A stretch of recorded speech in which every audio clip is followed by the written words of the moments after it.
Përshëndetje dashur shikues, mirë se vini në Agora News. Do të flasim për fushatën elektorale dhe se ku po shkon Shqipëria dhe se çfarë e pret vendin pas zgjedhjeve të 11 majit. Për të folur për gjitha këto, ne kemi të ftuar avokatin e njohur Zaçe Islami. Zoti Islami, përshëndetje. Përshëndetje dhe juve dhe gjithë teleshikuesve tuaj. Zoti Islami, si e keni ose më saktë si e vlerësoni fushatën elektorale që nga nisja e saj e deri më tani? Është një fushat që është e paravendosur gjithçka. Janë ndarë, si thua, në interesa ekonomike, po jo në interesa politike dhe në interesa advetare në shërbim të ADEU, në shërbim të Shqipërisë. Të tërë luftojnë si të marrin llokmën më të madhe që shkëpusin sa më shumë Shqipërisë, ta zhveshin të ikin shqiptarët siç kanë ikur, të vazhdojnë të arratisin se po marrin arratin, dhe të mbeten ata që mbeten këtu të hanë vërtet hanë me lukë të florit dhe ata ashtu po bëjnë. Domethënë gjithë pasuria shqiptare ju është dhënë 5 vetave apo 50 vetave, kaq sa janë, dhe të tjerë t'i bien llongari thonë labëri. Besoj se i keni dëgjuar liderët politik, sidomos ata më kryesorët, Edi Ramën dhe Sali Berishën, por edhe partitë e tjera, kryesisht partitë e vogla. Cili program politik ju duket më tërheqës, më bindës për të votuar? Janë që të gjithë një lloj, për mua janë totalisht shumëtoj me zero se kanë një dirigent, kanë një autor, kanë një hartues. Thjesht kanë interpretues të ndryshëm me hiqje dhe vurë 5 apo 10 fjali, por në tërësi është i njëjti program. Pse është i njëjti program? Nuk kam dëgjuar deri tani asnjë orator në thojza që flet për mitingje, se këta bëjnë mitingje, nuk bëjnë takim, kontakt me popullin, se populli nuk i pret më kudo që kanë vajtur për të kontaktuar me qytetarët. Deputetët e deri djeshëm tani janë përzënë me gur, u thënë ikni zhdukuni se na keni gënjur. Dhe në për mitingje mirë që flasin, por nuk thonë asgjë lidhur me disa të drejta themelore që i ka gjithë bota, i ka gjithë një qytetarët e botës dhe vetëm në Shqipëri nuk janë. Për shembull, në Shqipëri s'ke sindikat që të mbrojë qytetarët shqiptarë, të mbrojë punëtori. Asnjë protestë sindikale të bërë deri më sot. Asnjë. Asnjë nuk flet për rrogat mizerabël, asnjë nuk flet për shqiptarët që kanë ikur ose ata që janë këtu që punojnë djemtë dhe vajzat e reja nëpër lokale, nëpër vende të ndryshme pune ku gjejnë dhe nuk sigurojnë dot të ardhurar për të jetuar vetë, lema pasaj që të fejohen, të martohen, të marrin shtëpi e të krijojnë dhe familje. As shtëpi bëjnë dot, marrin dot, as familje s'krijojnë dot. Nuk e di kujt son mushka këta qytetarë shqiptarë. Këta të rinj shqiptarë që dalin atje në për mitingje që paguhen se marrin një 30.000 apo një 50.000 lekë dhe vinë në miting. E kanë pyetur veten, çfarë u ka dhënë deri tani Salihu, Edi, Iliri e të tërë merat, çfarë u kanë dhënë qytetarëve shqiptarë? Deri tani asnjë. Deri tani i bajnë me llafet mira, që keni ju, bëni ju, keni neve, do bëjmë atë, do bëjmë këtë. Ka 13 vjet që gjenjen për ujtë pishëm e Tiranës. Ujtë pishëm s'ka.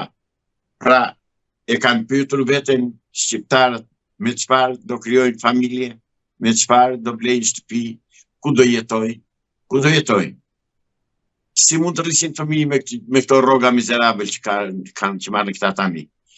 Janë 101.000 probleme për të diskutuar, zotë gazetar, por që askush nuk flet. Dhe përqendrohen vetëm ai ka marrë kaq tender, ky ka marrë kaq tendera. Gjithë lufta politike dhe fushata është luftë kundër tenderave. Kjo është. S'ka fushat për të drejta dhe për mirëqenien e popullit. Si mendoni, a ka një strategji antikombëtare për shpopullimin e vendit dhe kryesisht për largimin e të rinjve nga vendi? Absolutisht po. Absolutisht po. Një strategji që ka filluar që në vitin 90, është dirigjuar në mënyrë perfekte nga forca jashtë vendit tonë, jashtë Shqipërisë, kryesisht nga Beogradi, nga Athina dhe nga faktorë të tjerë ndërkombëtar, të cilët asnjëherë nuk janë interesuar se ç'do bëhet me këtë popull, ku do vej kjo situatë, ku do vjen këta njerëz. si ishte mundur që e lënë Shqipërinë dhe po boshatise ditë për ditë, ose si thua, e nxisin Shqipërinë që tikin nga shqiptarët nga Shqipëria. Kujt i kemi bërë keq, kujt i kemi rënë qaf? Askujt. Thjesht po na luftojnë në mënyrë sistematike siç na ka luftuar 10 shekuj me radhë. Në një takim elektoral, kreu i socialistëve Edi Rama i ka cilësuar burrat e Dibrës si qyryk. Kur e dëgjoni këtë deklaratë, çfarë ju shkon në mendje? Më vjen turp. Sinqerisht më vjen turp që më përfaqëson një kryeministër i tillë. Por më vjen turp edhe që Dibranët rrinë, nuk flasin dhe quajnë vetë shqiptar, turp të kenë. Duhet ishin ngritur të tërë dhe t'i thoshin ti, zotëri, ku ti thua qyryk? Ku ti thua ti që u drejtohet grave Dibrani, u thot gjysmat e graveve të i lënë burrat. Pse i do për vete ato që do lënë burrat ku do i qoj? Këta deklarata të turpshme. Por, më dëgjoj tani. Ua bën mirë. Ua bën paq fare. Ashtu e meritojnë. Atë kryeministër meritojnë shqiptarët. Mbështeten gjithë një ua bën mendje sallat, ai të mos e vat llafin tjetër. Ua bën mendje sallat e dirame me batuta edhe me batutat bajate që të vjen për të vjellë kur i dëgjon dhe thon po ky që nga i mirë që nga për neve. Aq bën e dirama. Por që të tillë ofendim që t'ua bëj Dibranëve, ku jeni mor Dibranët e 12.000 turqve që vrat në Dibër? Ku jeni? Kanë lënë far pas ata Dibranë, ata burra, apo janë shuar burrat e Dibrës? Çoni mor thuaj tregojnë vendin këtij njeriu, këtij bastardi që po u thot jeni qyryk. Po duhet jeni qyryk derisa e dëgjoni, derisa nuk ndiheni. Diçka di ai, se kot nuk e thot. Vetë thot kur veles po ja mbajti. Vetë thot janë qyryk. Ati ku ka, dhe ata thot mirë ditë. Po e thot në Dibër, pse thot në Dibër? E thot se ka gjetur vend. Por në bujthirje qytetarëve të Dibrës, kudo që janë brenda dhe jashtë Shqipërisë, të ngrihen dhe të bëjnë peticione dhe të kërkojnë urgjentisht largimin e këtij njeriu jo nga kryeministria apo se po nga politika, dhe të përzihet të qërohet jashtë Shqipërisë. Ky që ofendon popullin e tij. Ky që ofendon ata të cilëve u kërkon votën, po me çfarë fytyrë u kërkon votën more njeri këtyre njerëzve që ti i ofendon në mënyrë kaq të poshtë, kaq të ulët. Nuk e di që janë këta Dibranët, nuk i kam njohur. Rrofs kjo deklaratë e Edi Ramës për të njohur Dibranët. Kryeministri Edi Rama ka deklaruar se deri më tani nuk e tregon se sa mandate do të marrë në zgjedhjet e 11 majit, por kur të shkoj në Kuç, do t'i tregoj atje një për një se sa mandate do të marrë në zgjedhjet e 11 majit. Dhe Kuçit Edi Rama nëpërmjet firmës Gjoka i ka marrë ujit. Dhe do thaj lumin e Vlorës. Dhe natyrisht firma Gjoka ka marrë tenderin, por ujin e merr tjetër kush. Uji do të shkojë resorteve në Palas. Dhe është mashtrim i pashëmbull që vetë edhe thot do të çojmë ujin në Himar. Uji që do marrë në Kuç është vetëm për resortet, aq uji ka. S'ka uji për të furnizuar Himar. Veç asaj Himara mund ta marrë ujin nga të doj. Dhe me qëra rasti unë jam kontestuar nga Zoti Samir Mane, më ka ardhur një njoftim sot, i cili proteston se unë gjasme e pas kam ofenduar që kam thënë oligarku Samir Mane kërkon që të marrë ujin e Kurvelesit, të lumit Vlorës dhe të Tragjasit. Unë jam përfaqësuesi i banorëve të Tragjasit. Dhe kam qenë në mitingun në protestën që kanë bërë banorët e Tragjasit, duke akuzuar direkt Samir Manen, dhe ndërkohë kam qenë edhe në emisionin që ka bërë zoti Erion Skëndaj në emisionin Fol. Është bërë një orë emision dhe qytetarët e Tragjasit kanë protestuar në mënyrë unanime që ujit nuk e lëshojnë. Pra, unë i them nëpërmjet ekranit tuaj i them zoti Samir Mane, unë nuk e kam gjë me ty se as i njoh as me njerëz. Por që të kërkosh të vesh të marrësh ujin e Kurvelesit, ky është në radhë parë njerëz një krim. E dyta është një mospërfillje, e treta është një tallje me banorët e asaj krahine që sa kërkon të marrë ai ujë, ata kanë derdhur gjak për atë tokë.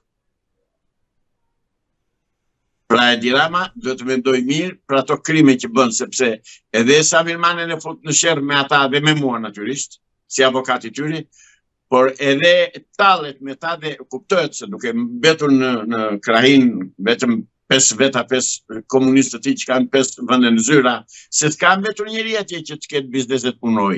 Ka ikur.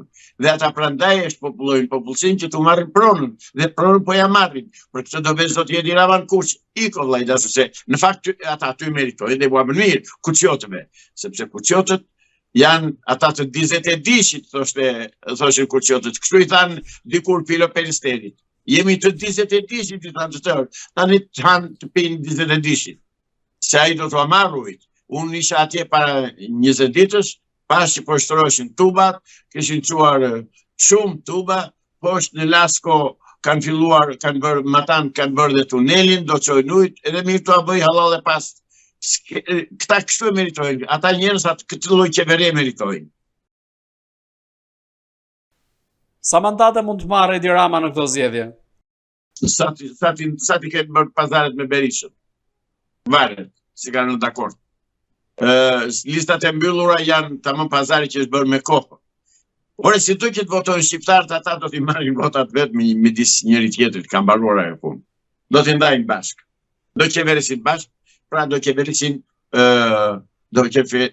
superstruktura e partisë punës Shqipërisë. Ka që thjesht. Ndërkohë, deputeti socialist Fatmir Xhafaj në intervistë televizive ka deklaruar se tensionet brenda Partisë Socialiste do duhet të shmangen, pasi mund të arrijnë në një pikë vlimi që më pas mund të jenë shumë të dëmshme. Ju si mendoni, pas zgjedhjeve të 11 majit, a rrezikon që Partia Socialiste nëse humbet zgjedhjet të përfundojë më keq se Partia Demokratike? Dashë zoti dhe fjala ajo të vaftë të vesh të zotit, ashtu u bëfshin. Janë përgjegjës, janë fajtorë për këtë situatë që ka Shqipëria, kanë 80 vjetë që e qeverisin. 80 vjetë fiksi vjetë, që nga janari i 45-ës e sot e kësaj dite. Nga ana tjetër, ish kryeministri Sali Berisha kërkon që të vinë në pushtet me çdo kusht, nisur sipas tij edhe nga ndihma e amerikanëve dhe një prej tyre është Kris Lasivita. Si mendoni, sa po e ndihmon Berishën Kris Lasivita për të ardhur në pushtet? Sa kamarierë amerikanë kanë ardhur këtu të bëjnë fushat për Sali Berishën, se s'po të marrë vesh kyçin të amerikanë. Kush është përfaqësuesi i shtetit amerikan aty? Asnjë. Ai gjen ata pasuesit e tij, miru bën. Jo, janë krijuar dy banda politike, nuk janë më parti politike, nuk janë adetare, se kam dëgjuar asnjëherë Sali Berishën që të flasi për siguracionet e qytetarëve, për vitet e pensionit që heqin në mënyrë artificiale, s'ke atë vit, s'ke këtë vit, i ke gjej ato mandat pagesa, i ke gjej librin e pagesave, i ke gjej nuk e keni idenë se sa dhjetra pengesa u nxjerrin sigurime shoqërore qytetarëve që duan të dalin pension, sepse me çdo kusht duan të ulin numrin e pensionistëve, numrin e viteve të pensionistëve. Dhe nga ana tjetër, ky që është në pushtet vazhdimisht rrit moshën e pensionit. Do t'i çojë deri në 80 vjeç të dalin pension njerëzit. Se atë urdhër ka marrë nga Christine Lagarde. Ajo që ka qenë edhe ndoshta është akoma drejtoresh e Fondit Monetar Ndërkombëtar. Ndërkohë, duhet përmendim faktin që Berisha deri tani nuk e ka treguar se cila është shuma që ka paguar për Kris Lasivitën si konsulent dhe drejtues i fushatës elektorale të tij. Pse nuk e bën të ditur për publikun Berisha kontratën që ka nënshkruar me Kris Lasivitën dhe çfarë po fshe në këtë rast? E para punës njëherë që për të treguar atë marrëveshje që ka bërë se Kris Lasivita është një mashtrues, një hajdut që ka ardhur nga Shtetet Bashkuara të Amerikës, njëri që është në ndjekje penale në Amerikë, dhe që nuk e njeh fase jo në Amerikë, jo më departamenti i shtetit apo qeveria amerikane. Duhet të tregoj Berisha ku i ka gjetur parat që ka paguar atë, se janë miliona dollar. Për këtë se bën. Njëri që kërkon, strukturat Spaku nuk po e kërkon, tallen gjyqtarët e Spakut edhe prokurorët e Spakut se nuk u vete avokatja, por nuk u vete mbrojtësia, por është smur se i dhe më në flokët avokatit, e tjera, dhe Sali Berisha i bën kashillëk drejtësisë shqiptare, i bën kashillëk popullit shqiptar, i bën kashillëk qeverisë amerikane. Se sa do t'i shkojë me qeverinë amerikane, nuk e di. Por di që po i bën popullit kashillëk, po tallet me qytetarët shqiptar. Para pak ditësh ka ndodhur një ngjarje e rëndë në Fier kur janë goditur oficerë të byros kombëtare të hetimit. Ju si e keni parë këtë ngjarje? Apo shikoni nga ana tjetër se krimi është duke ngritur kokë ndaj sistemit të ri të drejtësisë, apo kjo është një ngjarje e izoluar? Për aq kohë, më dëgjoni me vëmendje. Për aq kohë sa struktura e posaçme antikorrupsion dhe gjykata e kundër krimit të organizuar nuk do marrë Sali Berishën të arrestuar, krimi do vazhdoj të funksionoj, do vazhdoj të vrasi, do vazhdoj të terrorizoj. Por dëgjoj zotëri, në Shtetet e Bashkuara po preke policin dënohesh dhe me vdekje dhe me karrige elektrike. Ndërsa këtu sulmohen oficerët e BKH-s dhe askush nuk lëviz. I kanë arrestuar, do t'i mbajnë 5 ditë, do t'i lëshojnë prapë, sepse janë marrëveshje të mëdhenj. Pra Spaku ka rënë në urdhrat e Edi Ramës, në urdhrat e politikës, dhe këtë gjë e deklaroi dhe vetë Altin Dumani që ta kemi presion politik. Ka që thjeshtë. Tani, nëse është kështu, atëherë është pikërisht ajo që kam thënë dhe po e vërtetojnë jeta ditë për ditë që në Shqipëri po qeverisin komunistët e Enver Hoxhës edhe pasardhësit e tyre. Një prej cilëve është Fatmir Xhafa që e kishin ministër të brendshëm, edhe që është akoma bjen në bën fushat. Ç'a kërkojnë këta? Ndërsa lidhur me atë që kanë probleme të brendshme, patjetër në politik, kur ulen në tepsi, secili përpiqet që të hajë copën më të madhe, llokmet më të madhe. Dhe për atë do të thënë, por në fund bie dakord sepse i bashkon një gjë, i bashkon. Një interes që janë të lidhur me njëri tjetrin dhe i bashkon dhe që i kanë komprometuar me mënyra nga më të ndryshme, qoftë me lek, qoftë me krime. Pra në fund do merren vesh ata, gjithmonë kanë pasur sherrë dhe luftë brendalloj, duke filluar që në 42-shin, 43-shin kur vranë, 42-shin që vranë Qemal Stafën e pasardhës të tjerë, saga përfundoi me Meçehu dhe sot e kësaj dite atë punë bëjnë. Luftë politike është, lufta brendallojit është më e egër. Po unë them inshallah hëmshin shoqin. Zoti Islami, pse s'pak ka rënë në qetësi përgjatë kësaj fushate elektorale, duke qenë se ishin paralajmëruar arrestime të mëdha, apo do të merret vetëm me krimet zgjedhore përgjatë këtyre muajve? Unë nuk merrem me faktin e paralajmërimeve, por unë di që Spaku t'i bëhet një presion jashtëzakonshëm politik. Dhe ata janë kërcënuar, patjetër që janë kërcënuar, sepse s'kan asnjë arsye që të mos vazhdojnë të arrestojnë ato që kanë thënë. Personat që janë të komprometuar, personat që kanë vjedhur, personat që kanë bërë krime, personat që kanë qeverisur kaq vjet dhe janë bërë miliarderë, miliarderë, e kanë gozhduar Spakun. Nuk është më Spak që u nis. Tani është një Spak që flëgjum, që e kanë thënë po fole, do ikësh, kaq e thjeshtë. Si mendoni, çfarë do të ndodh me Spakun kur të largohet nga drejtimi i këtij institucioni Altin Dumani? Do vazhdoj po ajo situatë, po ajo gjendje. Do vënë një detyrë ata, nuk diskutohet. Zotëri, me që jemi të Spaku dhe me që jemi të drejtësia. Kam derin t'ju them që qysh para 12 vjetësh, kur hap për herë të parë çështja e reformës në drejtësi, kam thënë kështu. Nëse duan në Shqipëri të bëjnë reformë drejtësi, reforma nuk duhet bërë me këta gjyqtarë dhe prokurorë dhe juristë dhe avokatë që ka sot Shqipëria.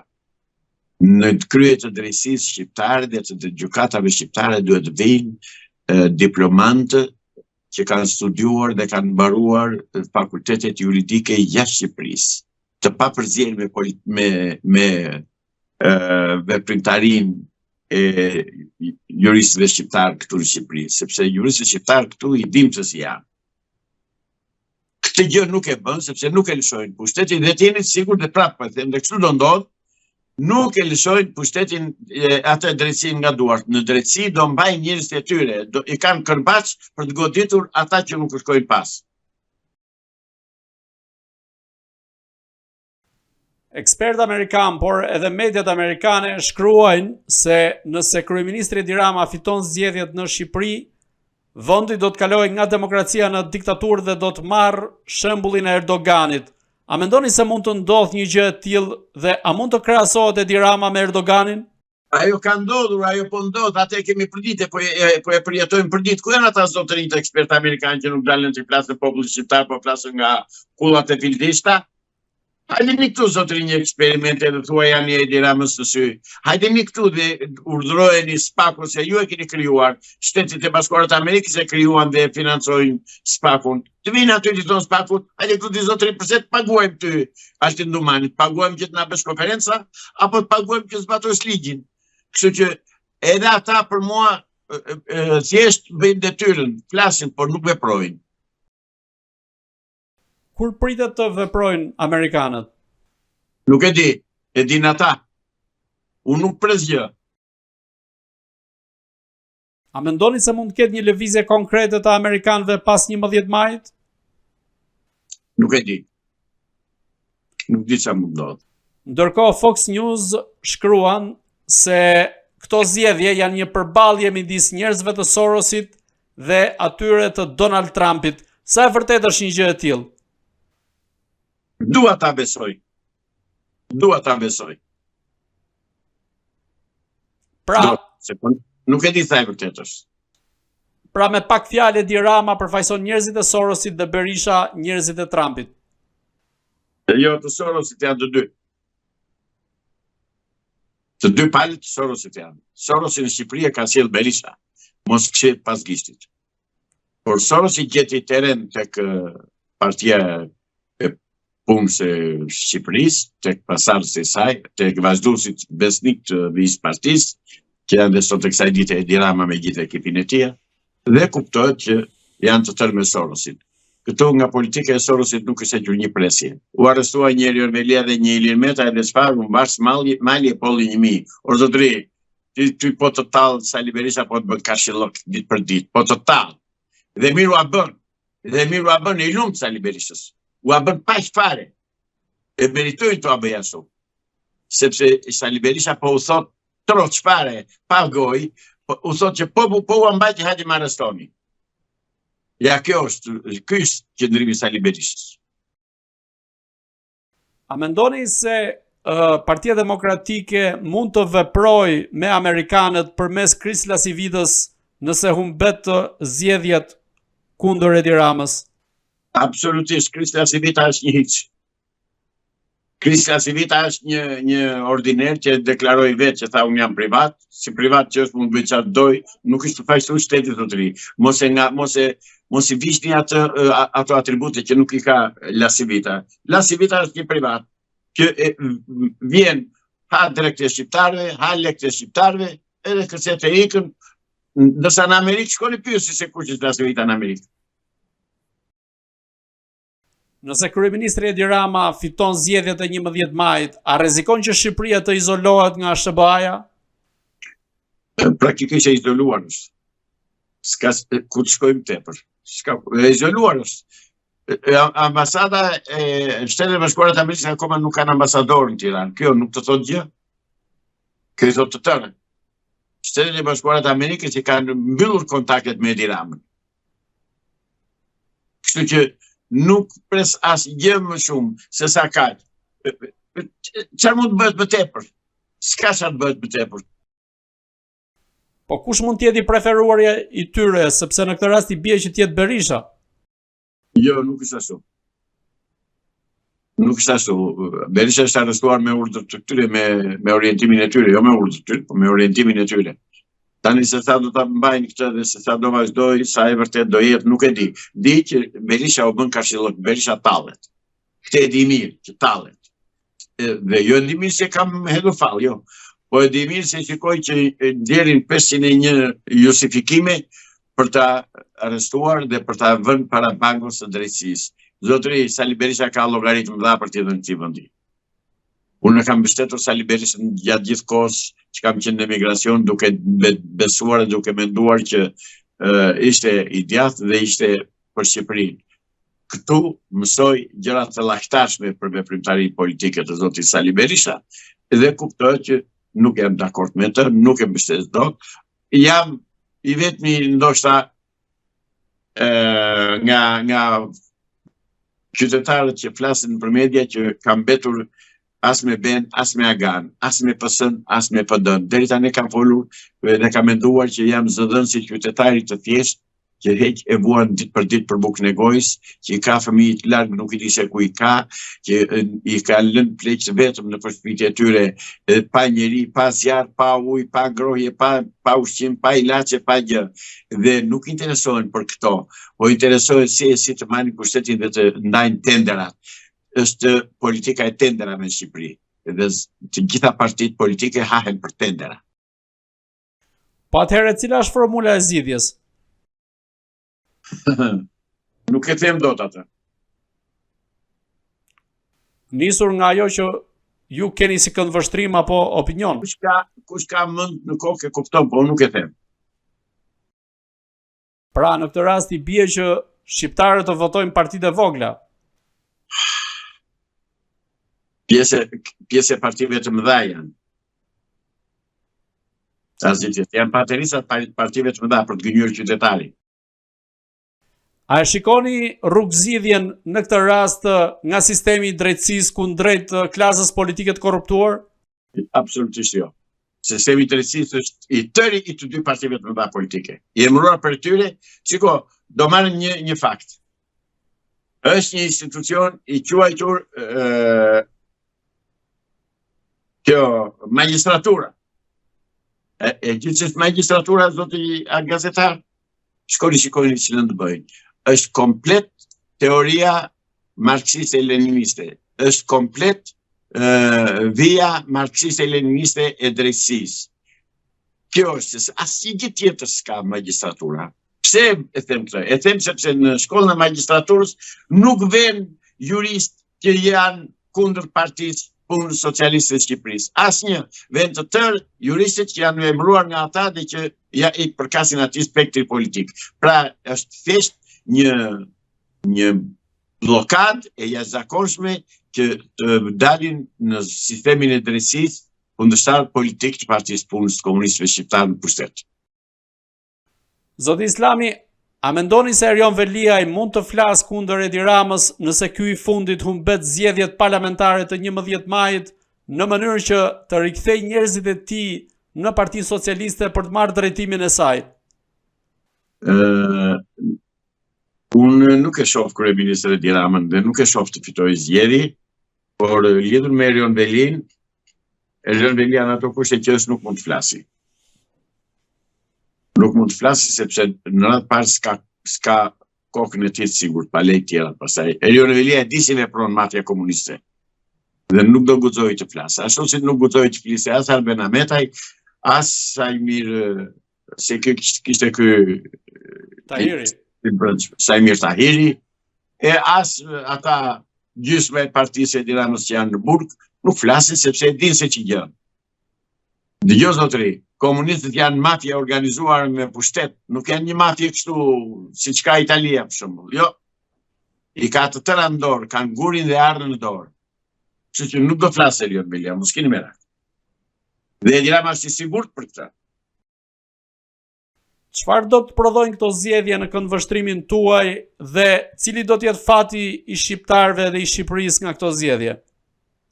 Mendoj që nuk do dalë një fitues që të marrë pushtetin në këto zgjedhje dhe do të kalohet në krijimin e qeverisë teknike. Pastaj se kush do ta drejtojë qeverinë teknike, kush do ta krijojë dhe ç'orientim do marrë, kjo është tjetër gjë. Pastaj takon të ardhmes. Do presim dhe do shohim.